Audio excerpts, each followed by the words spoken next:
So, మనం చూసుకుంటే మీరొచ్చిన తర్వాత స్ట్రెంత్ పెరిగిందంటున్నారు. ఒకవేళ మీరు ఇంకో స్కూల్‌కి ట్రాన్స్‌ఫర్ అయినా, లేదా ఇంకో ఎక్కడికైనా మీరు ట్రాన్స్‌ఫర్ అయితే, ఈ స్ట్రెంత్ ఇలాగ ఉంటుందా పిల్లలు? కొత్త వాళ్ళు జాయిన్ అయ్యే ఛాన్సెస్ ఉన్నాయా?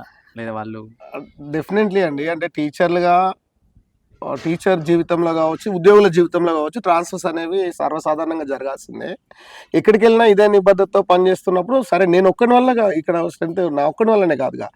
నేనొక కారణము. నాతో పాటుగా పనిచేస్తున్న టీచర్లున్నారు. సో, వాళ్ళు గూడా నాలానే నాకంటే ఇంకా పనిచేస్తున్నటువంటి సందర్భాలున్నాయి. రెండోది నేను ట్రాన్స్‌ఫర్ అయిపోతున్నటువంటి క్రమంలో అక్కడి నుంచి కూడా కొంతమంది పిల్లలు వస్తా అన్నారు. కానీ మనం దాన్ని ప్రివెంట్ చేయగలం. ఎందుకంటే అక్కడ ఇప్పుడేంటంటే మన ఉద్దేశ్యం ఏంటంటే ప్రభుత్వము ఇన్ని సౌకర్యాలు ఇస్తూ పనిచేస్తున్నప్పుడు సో ఉన్నదాన్ని మోడల్‌గా చేస్తున్నటువంటి క్రమం లోపల అది మన ప్రయత్నాలు జరుగుతా ఉన్నాయి. డెఫినెట్‌లీ నేను పోయినాక కూడా ఈ స్కూల్ స్ట్రెంత్ ఉంటది ఇంతే. ఎందుకంటే ఆల్రెడీ ఒక సిస్టమ్‌కి అలవాటు పడుతుంటాం. ఇక్కడ ఇప్పుడు మనం పనిచేస్తున్నటువంటి ఏదైతే పని విధానం ఉందో మిగతా టీచర్లు కూడా కొనసాగిస్తారు.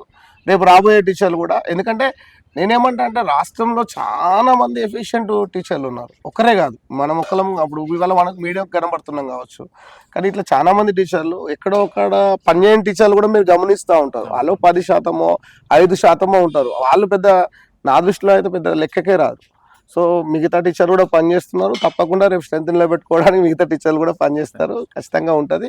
ప్రభుత్వ పాఠశాలలు బలపడితే అది సమాజానికి ఇక్కడ ఉండేటటువంటి పేదలకు ఒక వరంగా ఉంటుందని నేను అనుకుంటా ఉంటాను. కాబట్టి ఖచ్చితంగా స్ట్రెంత్ ఉంటుంది. ఒకవేళ ముందు ముందు మనం చూసుకుంటే ఒకవేళ మీ పైన ఎవరైనా ఒత్తిడి మీ పై అధికారులు గానీ, మీ తోటి టీచర్లు ఎవరైనా గానీ మీ పైన ఒత్తిడి చేసి, ఇలా రావడం వల్ల మాకు ఇబ్బంది అవుతుందని ఎప్పుడైనా ఫీల్ అయితే ఇది తీసేసే ఛాన్సెస్ ఉన్నాయా సార్?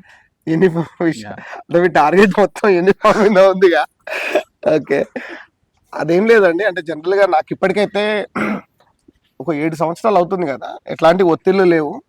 నేను చేస్తున్న పనేం తప్పుడు పనేం కాదు. రెండవది పిల్లలకు వచ్చినటువంటి బట్టలేమి నేను తీసుకొని వేసుకోవట్లేదు కదా. డ్రెస్ సెన్స్ అనేది ఏంటంటే పిల్లలకు దగ్గర అవ్వడానికి. ఇప్పుడు ఇంకేంటంటే ఇవాళ నా నా వీడియోస్ బయటకు వచ్చిన తర్వాత చాలా మంది టీచర్స్ యూనిఫామ్‌కు సంబంధించినటువంటి దాని మీద ఆలోచన చేస్తున్నారు. దేశవ్యాప్తంగా కామెంట్స్ కూడా చూస్తా ఉన్నా నేను. మిమ్మల్ని ఇన్స్పిరేషన్ చాలా మంది వేసుకోవడానికి సిద్ధంగా ఉన్నారు. ఇద్దరు టీచర్లు ఆల్రెడీ స్టార్ట్ చేశారు. నేను ఇదే జిల్లాలో ఒక టీచర్ స్టార్ట్ చేయడం జరిగింది. తర్వాత మహబూబ్‌నగర్ జిల్లా నుంచి ఒక సోదరి ఆమె కూడా స్టార్ట్ చేస్తున్నట్టు ఈ మధ్యలో యూనిఫామ్ కుట్టించుకున్నట్టు చెప్పడం జరిగింది. సో ఇది రోల్ మోడల్ గానే ఇక్కడ తప్పేం కనబడట్లేదు కదా. సో కాబట్టి